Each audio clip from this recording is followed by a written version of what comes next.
สบายดีพี่น้องทุกคนเนาะเขาสมายิงเป่านี้เขาเนาะบอลเป่าเขายิงเก่าน่ะเนาะเป่านี้เป่าหนึ่งเนาะ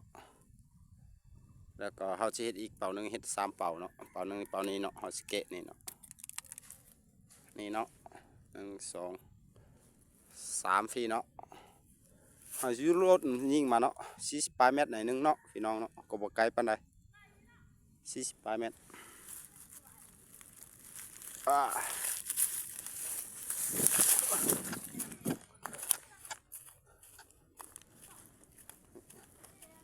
อย่าเฝ้าสั้นเนาะ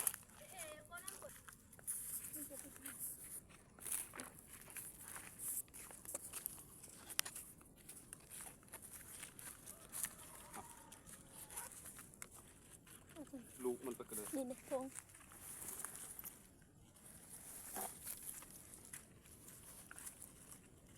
เขาสิยิงไงผม3 ลูกเขาเกะมัน3 วันเขาเกะมันกี่เนาะ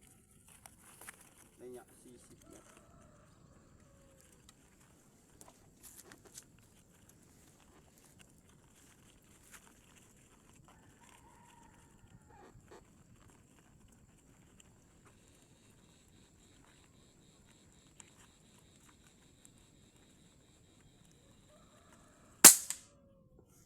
ไปแล้วนัดหนึ่งเนาะ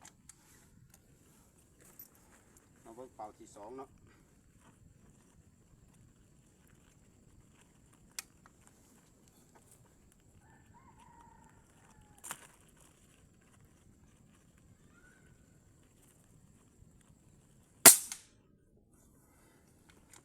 เป่าที่2ไปแล้วเนาะเบิกเป่าที่3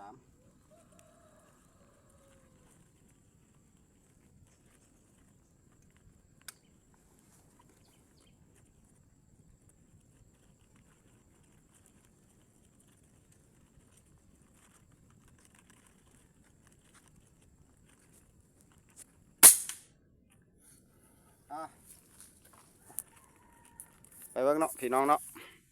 จะฟักต่ออัปเกรดเวียนมูบิยาสปริงควอนเกนสปริงควอนเนาะลำฮาร์ดวีแกปเฮกลำมาอยู่วันเฮาไม้บางกี่เนาะ3 นัดเฮายิงเบิ่งเนาะ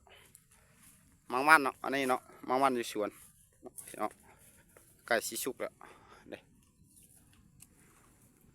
เนาะ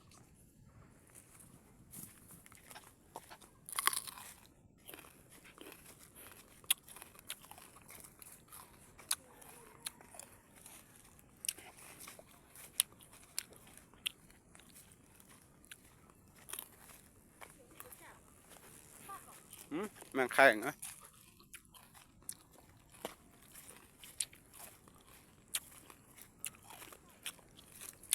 อ๋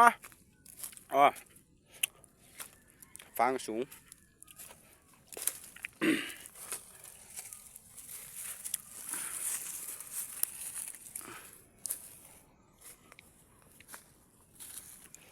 นี่เนาะตัวเฮาเกะตัวทำอิฐเนี่ยทึกเลยพี่น้องตัว2มาตกมาขางในเหนียวเนาะนี่สั้นฝดมือสั้นหมดเนาะนัดที่3ก็ทึกเลยนี่เนาะเฮาเกะนี่เนาะ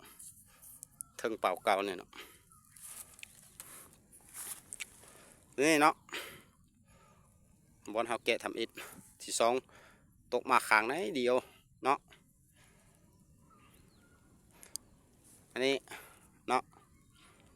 ทึกเลยตัวนี้ก็ทึกเลยเนาะเป่าเนาะทึกเป่าเลยประมาณนี้เนาะระยะกว่าฝุ่นเนาะรถเนาะประมาณ40 เมตรเนาะพี่น้องก็บ่ไกลปานใดเนาะประมาณ40 เมตรประมาณนี้เนาะ